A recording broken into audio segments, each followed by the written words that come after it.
后来过来是山亚产量大减，起大价，即摆一台斤已经起破着100块了。台南玉井有袂少的冰店，一碗山亚冰是起20-30块。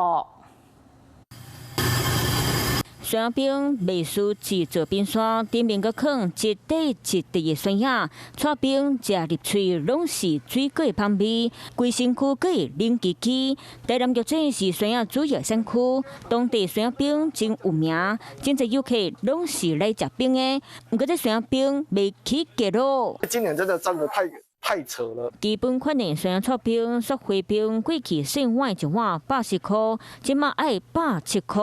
大碗就要啉2张100，一碗就要25，一捆啊起30块钱。芒果真的很贵，已经破了我们芒果冰做了30几年来的记录。头家讲山亚真正贵，起价嘛是反映成本。过来看另外一间，虽然介绍俗一丝啊，细碗的80嘛是起20块。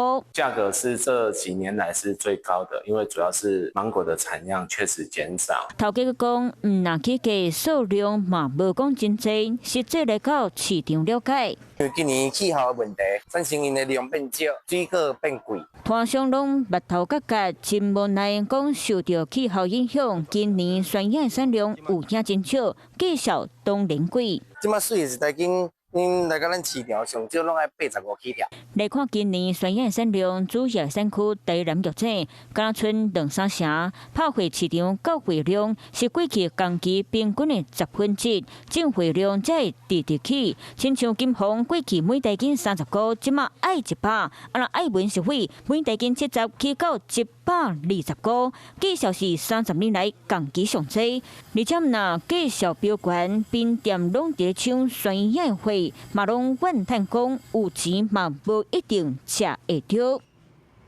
Hello， 我是蒋欣梅，想要抢先掌握最及时的新闻资讯吗？赶快订阅、按赞、开启小铃铛，锁定华视新闻 YouTube 频道。